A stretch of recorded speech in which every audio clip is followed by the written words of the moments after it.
अभ्यास 82। महोदया, इस विनियोग विधेयक में 2 अरब 80 करोड़ हमने अनाज एवं खाद की खरीद के लिए रखा है। यह बहुत दुख की बात है। जो हमारे ऊपर शासन कर रहे हैं उनके लिए लज्जा की बात है कि इतना रुपया बाहर भेजने के बाद भी प्रतिवर्ष हम अनाज मांगते रहते हैं और खाद को भी हम आयात करते रहते हैं।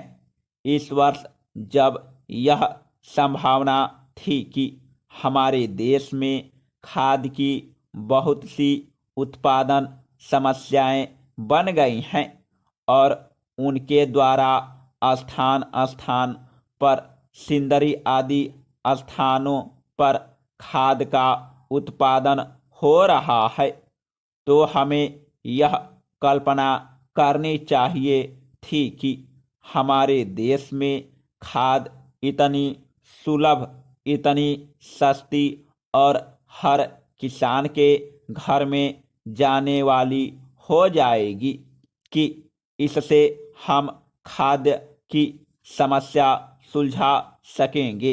लेकिन खाद्य की समस्या सुलझने की बात तो अलग रही। खाद के बारे में हम और टैक्स लगाते चले जा रहे हैं।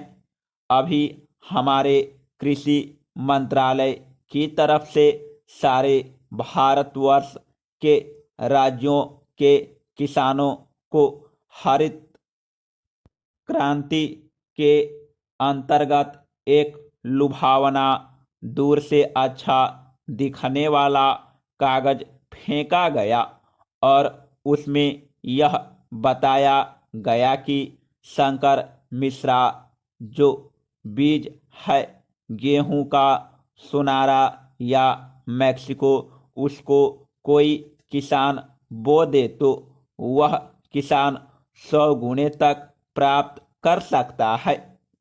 हमारे यहाँ मध्य प्रदेश में इसके विषय में अनुसंधान हुआ और हम यह निवेदन करते हैं कि यह जो बात है यह बिल्कुल असफल हुई।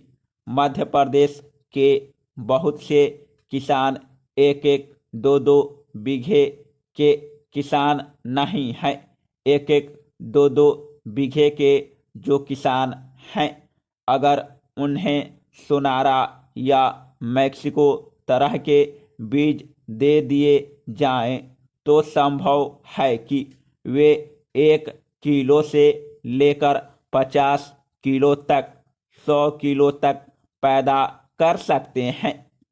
लेकिन जिनके पास 50-50, 100-100, 200-200 बीघे जमीन है या बड़े बड़े फार्म हैं, वहाँ पर यह नितांत असंभव है। यह कभी संभव होने वाली बात नहीं है कि 50 गुना या 60 गुना पैदावार हो सके।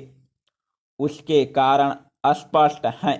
एक तो यह कि सरकार ने इस चीज को देने के पूर्व इस बात का अनुसंधान नहीं किया और न इस बात का कि किसानों के पास इस चीज को देने के बाद पानी की समस्या का हल कर लिया गया है या नहीं।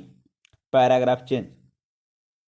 दूसरी बात यह है कि किसानों को बीज देने के बाद जो उर्वरक खाद देनी चाहिए वह खाद उनको सस्ती मिलनी चाहिए थी, किंतु वह और महंगी हो गई है, जिसके कारण किसान को जितना लाभ उनको बतलाना चाहिए था वे उतना लाभ बतला नहीं सकेंगे और सन 1970-71 का वर्ष कृषि के लिए उसी प्रकार से खराब रहेगा, बल्कि और भी ज़्यादा खराब रहेगा।